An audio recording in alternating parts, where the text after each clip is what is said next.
name is Sherry Leidick. This is Get Real, all things CPG. And Jordan and I started this so that people can get to learn about the faces behind the brands and really learn. And it's pretty casual. So my name is Sherry Leidick. I founded Two Moms in the Raw out of my need to heal multiple sclerosis. In 2016, I pivoted to No Brainer Foods, where we make keto creamers and instant beverages. And in the last year, we've sort of blown up Mac Sweets, where we're making zero sugar confections, and it's about 90% of our business. And I met Zora over the years. We've just really supported one another. We're just good friends in the industry. We won pitch slams. She's won pitch slams. And that's how it is in Boulder. We're all trying to help one another. So Jordan, you want to introduce yourself? Yeah, I'll be brief here, but it's nice to meet you, Zora. I've heard a lot about you, but I'm Jordan. I just graduated in May, so very new to a lot of this, but have found a passion in early stage better for you CPG kind of since I was diagnosed with celiac disease during my freshman year of college. And through that, found Sherry after she won Best Product at Nosh and effectively convinced her this summer to let me kind of get in on the day-to-day operation side and have been helping them blow out their e-com channel a little bit more. So excited to chat here. Yeah, so I'd love you to introduce yourself and also discuss your husband, because he's a real expert at, I think, .com and Amazon and also your own channel. So go ahead. Also, thank you so much for sending product, by the way. Definitely. We share the your product's amazing. Go ahead. You're welcome. I'm glad you enjoyed it. And so my name is Zora Tabin. I am the co-founder of Wild Zora Foods. We started this family business about 5 years ago. We're located in Loveland, Colorado. This is our office, our little R&D area, and downstairs, and actually all over these 3 floors, we have manufacturing as well. So we make Are you in your kitchen facility?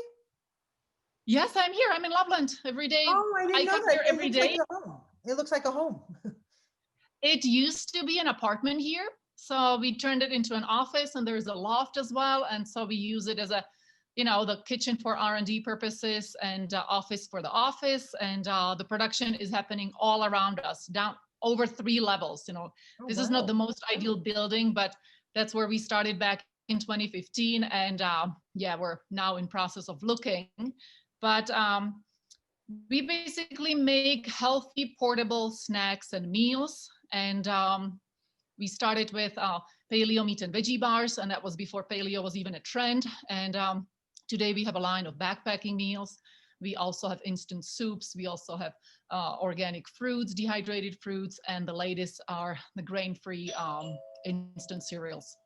Oh, it's so amazing. It's amazing how you've kind of blown up with all the innovation. Well, we try to always add a new experience to our customers.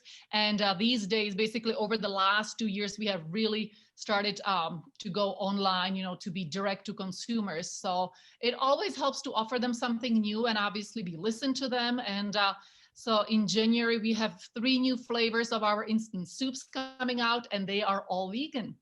Oh, wow. Wow. That's a new thing, huh? That's a new thing. That's a new thing. And it's people have been asking for it, and that's part of our R&D. So what's the base? Send surveys, ask customers what they would like to see. What's the base for your vegan? What's the base? We're using we're using lentils and garbanzo beans. Of course. Well, you're so great in the kitchen. So now. we're making that makes sense. That's so great. So back to the details. Well, I get help. What's that? I get help too. I know you get help, but I've been in your house and I've had lunch with you, so I know how good you are in the kitchen. So I know that Josh was like such an Amazon pro. And so how were you able to go from Amazon to DTC, which is direct to consumer, and make it successful? So we have not known, even he didn't know much about Amazon back then. So basically there was a lot of learning for both of us. But back then we between the 2015 to 2017, we were advised, go to the natural channels, go through UNFI, go to Whole Foods, go to natural grocers, go to stores. And that's exactly what we did. And after we won the Naturally Bolder Pitch Slam in 2015, they paid for our booth at Expo West. And then we started to get into stores, which has been great. But 800 stores later, late 2017, we're looking at the numbers and I'm like, honey, I think you will need to go get a job. Yeah. We're bleeding cash here. This is not sustainable. And he's like, no way. And basically 2018, 2020 was a whole switch to, with Shopify and digital. So Digital. I remember though him giving so much advice to people in our community at around 2017 with Amazon. Like he was able to figure out things that a lot of us were struggling with. So we all appreciate that. Josh's name always comes up when we, I mean, he's good at connecting with people. So he would ask others for advice, but he would also, occasionally we would have outside help as well. Just and a lot of it we just tried to figure it out on our own. And but really, what's kind of interesting this year, I would say that the split between Shopify and Amazon has reversed. So we were back in 2019, I would say we were 50% wholesale stores and 50% between Amazon and Shopify. And today we're 50% on Shopify. Wow. Yep. Congratulations. Thank you. And we were consciously headed there, and COVID definitely did help. So can you give some tips to our viewers on how you were able to accomplish that? So first of all, we have an amazing team. So first it was just Josh and Michael doing all of it and trying to figure it out. But we started very early on collecting emails. I mean, that was sending emails with offers. And that was back in 2016 when we started. And we figured out like 2 emails a month is the right. So people don't unsubscribe so much. And then we were giving them deals. And, but really 2018, 2019, we got Clavio or whatever you call it, right? That's what we talk about. So funny. Nobody says it the same. It's so funny. Nobody knows, but that's okay. It works great. And we have an awesome marketing team, and they figured out the whole flow of emails so we can, then follow people with deals as well. And we have also, we have optimized our website a lot. And we have changed this year a lot of the offerings, what we do on Shopify versus Amazon. Because we would have everything everywhere, but then that actually wasn't good for us. So we used, there are people who will only shop on Amazon, so you have to be there. And it's also a great platform to let people know about you. But we have very selected items there, and not all the offerings. And so if people want more flavors or if they want bulk, we encourage them to come to us. Oh, that's great. That's a great tip, actually. Yeah. Have you guys played around with any paid social at all in terms of advertisements, or are you guys trying to not just do things organically? No. We paid. So we do advertise on Amazon as well. We do a lot of Facebook ads this year. We're learning that as well. Yeah. And when you say a lot, I mean, how much are you guys, like, it's on like a per day basis? Like, what would you say you guys are doing on average? Like, what's the spend? Yeah. No, I think yesterday it was $5,000. That's the magic number, they say. That's the magic number. That's what people it depends. I suppose it depends what you're getting, right? So we're trying to be over 2-point ROAS. So maybe we made 10,000 or 10,000 of revenue and we spent 5. But it's very much, our marketing team very much optimizes that. It's not like we don't have a flat number that we spend. It really depends what orders are coming in. Yeah. And just for the viewers, ROAS is return on ad spend. So effectively, how many dollars how many dollars you're bringing in versus how much you're effectively paying to acquire that customer for the first time.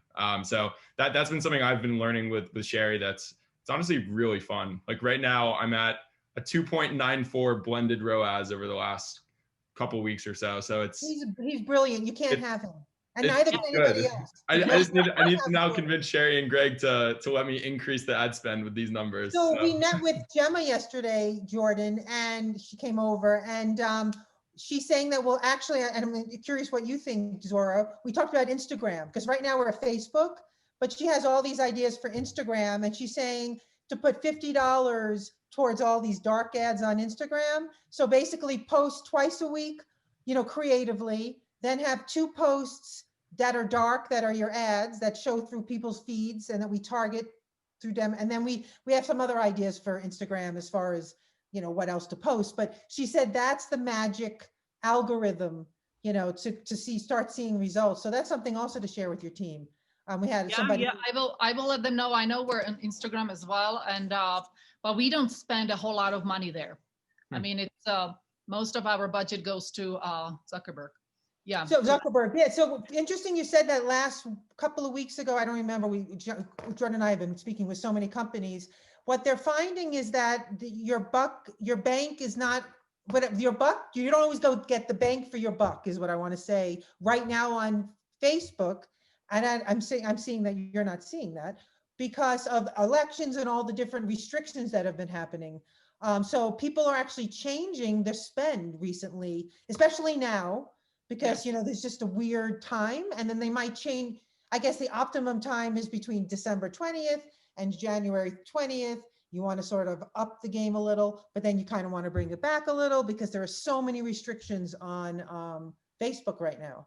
That's right. It's a daily watch, and we've definitely seen in November. November was the worst because there is so much competition. Everybody's doing Facebook ads. Everybody's advertising for Black Friday. Everybody is, fighting for the buy button. So we have seen that, and it's a really daily adjustment. So we have really pulled the spend down, and we're like, November, December are not historically great months for us. For anybody, just to let you know. Take a backpack, Neil, and go live in a tent. But so we always know that. So that's why we watch the spend as well. And yes, election time was weird, and definitely Black Friday and all that huge competition. So we just kind of like, let's stay away, let's save the money. And actually, this beginning of this week, our soup ads really started to work, and we're like, maybe there is less competition, or That's so interesting. You are approaching that magical time that I heard between December 20th and because people are about the new you and trying to change habits at the end of the year, starting a new year. But what's interesting is I think intuitively people think, oh, November, December, we got to hop on it, but actually they're losing a lot of money at those times. I just learned that. So it's smart that you guys were a little ahead of the game. And I think you're right, because there is that whole January Whole30, and we have few items that are Whole30, even though we don't really heavily advertise it. We don't use the sticker either. But yes, I would say, as you said, end of December, people are already thinking about it. Maybe they have their Christmas gifts done because they took care of it in November on sale. Yeah. And now they're thinking about themselves. We have these instant keto soups. They actually are keto. I didn't even know when I created them. Okay. I was like, oops, they're keto. Oh, that's nice. And there is a new trend. Okay. Yeah. And, but I know that whenever we talk about like a low carb, that's really resonating. And with the consumer, yes, with the consumer. And then obviously we try, different words in the ads, and different call out to action, and different images as well. And for us, what's the best performing ad? You. I think it would be you. Like if you're in the ad. It's Josh and me. Josh has his cowboy hat. Okay. We are on the line in production, usually just like resolving some issue with machinery, or looking at a SKU, or looking at a product, looking at an ingredient. We don't even smile. We just kind of are pretty serious, about business. This whole Americana world works really well. That's No, I could see that though. I could see that. That's interesting. Isn't that funny that I thought it would be you from just looking yeah. at, I yeah. mean, I feel like that, I mean, that's really the way I think like most brands are kind of following who's been doing what and trying to copy what they've been doing. And I mean, Sherry and I talked to a bunch of agencies before we decided to effectively not use one. And just like, and just we're figuring out like what were their best performing ads. And we found this one, I'll give them a shout out. So yeah, duh. It's like it's a branding agency that we thought was doing super cool stuff. But at the end of the day, like it's all about just being loud and grabbing the customer's attention away from what they would have probably seen from the brand that they passed on before. And Yep. I'm just thinking like, now that you said that, like, why not put a video of Sherry screaming into the camera and saying like, click this buy button right now? You know, like you got to just like do something crazy do that what you got to do. just do something crazy that nobody else is willing to do. I don't know. Yeah, no, you know, as people are scrolling, right, very fast, you don't have a whole lot of time. So you have to grab attention. And so we have done ads with like red hairnet because we use red clothing, red everything in the production area where we produce nuts. So because it's an allergen, so we want to be separated and all of that and have different clothing and different dish washer and dryer and all of that. So here I have with the, you know, red hairnet and a face mask on top of it. And that's been working. But I also think just the message of clean food. I mean, that's, you know, I know that there are trends and trends come and go, right? But we just only put food into food. If something doesn't sound like food, if it's, you know, if it's some weird thickener or weird chemicals, we just don't use it. And you So know what, I think that's also resonating. experienced that on your feed. And you know what, I did sit on your, when I was going through your Instagram, the one post I clicked was you and Josh at the assembly line. So you're doing something right. I think you and your husband have a real intuitive finger on the pulse. You know, not everybody does. Like, I just think you know, I just think you guys do, just from knowing you over the years. So how much are you working with intuition, or how much are you working with reading? Like, I know Josh is like a master of like taking in knowledge. I remember he was like learning how to speed read when I was at your house last time. So like, how much is he just like trying to take everything in, or just really like listening to, you know, what you're thinking intuitively?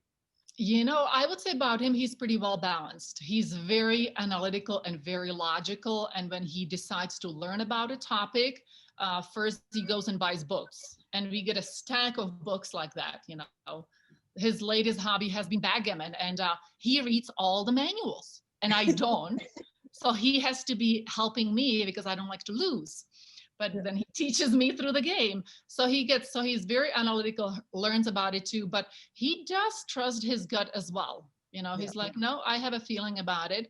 But, you know, not to take much credit for our ads. I mean, it is our marketing team, and they are diligently trying an ad after ad and different audiences. It's really them finding the magic. So is this your internal marketing team, or is this an outside? So how did you find them? Because we're trying to, you know, we, how did we find them on just, what's the, I mean, they're all local. So we have done some agencies, but we have always preferred to just have people in-house because we felt like we get more for our buck, right? Because an agency has to split you with other 20 accounts. So you only get a minimum of time from them. But so we just found them, I mean, just posting, we found, you know, we were looking first for interns because we, you know, each time the business could afford somebody to help us, that's what we would do. But we kind of, you know, we can't afford to pay somebody that has 10 years experience. And it's such a fast changing, you know, the marketing is so fast and changing. So you really need somebody who is, you know, like you got, right? You got Jordan, and he's hungry and he's willing to learn and he's smart. And that's what you need. Really, yeah, exactly. Yeah. And if you make a mistake, then that's okay. Jordan's now part of the family, so he's like our fourth kid. So, no, I think especially with Facebook ads, you kind of just have to be a little bit willing to figure out what's going to work. I mean, no matter what you're going to do, I mean, there's a very good chance that it doesn't work, and just it takes a while for I mean, even for me, just kind of playing around in the back end, it takes a while for someone that has never experienced it before to just even understand the words, right? I mean, Sherry and I, when we first went into this whole entire advertising thing, I mean, I didn't know a single metric or what it was looking like. And now I feel like I can at least pretend like I know what I'm talking about enough to convince someone. Right. But yeah, no, it's really interesting. And we're seeing a return, and we're seeing our acquisition. It's not as much as we thought it would be to get a customer. So actually everything, but again, you mentioned this time period, it's when we started. So, Jordan, it might be sort of a false positive because, this is the optimal time to do what we're doing. Let's hope not. And Let's I think there are two, I would say, I mean, there are many things, but, we have really focused this June, July, August, or July, August, September. We have really like spent a lot and paid a lot to get the customer. And but that's not sustainable, right? You can't be paying for customers. So really the magic is bring them in and then take care of them so well that they will stay with you for next 12 months. Because the ones that stay for 12 months plus, that's the magic, because then you will stop spending money on Facebook ads. You're not going to be, buying your customers, but you're going to have recurring, I can't say that word. It's, people will be coming back. So we have this magic number of customers that we need. So we don't have to be always filling so much and paying for new. I was just listening to Build Your Own. What's that show on NPR? How I Built This. How I Built This. And it was so sad because it was about the guy from Zappos, Tony. It's so devastating what happened to him. But, he decided, he didn't have a shoe company. He had a customer service company with Zappos. And the truth is, and if you read everything, I've been like your husband, and reading everything I can. And the truth is customer service, customer service, customer service. And if you lose a little money in shipping, if you lose a little, that's okay, because you're going to keep the customer, longer and for life. So when people are trying to nickel and dime their customers, you won't keep the customer. You just won't. No. So I do think, who handles the customer service on your site? It's split between Alice and Lorenzo. It used to be Josh forever. Yeah, I know. He would be always responding the first and fast, and they finally this year he let go of it. I can't believe it. I can't believe it. That's a great achievement. And he was first always double checking if they do it right. And yes, they do it awesomely and they do it right. And he was able to let go. So that was good. But definitely we have now some, built-in systems and built-in answers. So when a new person starts in that position, we actually have, there's a big library of answers and how to answer. Oh, that's so great. That is great. Yeah, I do. I'm like Josh, because I take care of all the customer service. And it's, I think I'm getting payback, karma, because I'm not always the best customer. So now I have to be very gentle and understanding with all my customers. But I think we get an A+ on customer service, and I'm very happy about that. Cool. So well, go ahead. Zora, we always just don't want to take too much more of your time here, but we just always ask one final question. Yeah. And we wanted to know, if you had an extra hour in the day, where would you spend it and why would you do so? So first, I would play and win against Josh in backgammon. And I would probably buy another cockapoo or cocker spaniel and have puppies and play with the puppies. That's my daughter, literally. Jordan, I was going to ask you, but you had to get off the last Zoom when we were trying to figure out this call. Sarah just put in a deposit for a puppy. I'm like, what are you doing? Because I know. And I'm like, it's not the time right now. So if anybody wants a puppy, let me know, because we have money towards a puppy here in Colorado. But anyway, she wants a cockapoo. She's looking for a puppy like that, a little tiny. So little tiny cocker spaniel or cockapoo? Yeah, exactly. But she's only 21. So I said, maybe you can wait a little bit. Yeah. So that's really funny you just said that. We've been grappling all morning because she put a deposit down. I'm like, what? What were you thinking? And don't you already have 3 dogs? We did. We lost Jenna, the dog you loved, the Nana. But we have Gus and we have Dudley now, who you all, I don't know if you met Gus. Oh, remember that little, I think you met our pit bull he didn't last very long. He had a gastro thing and he died at 10 months.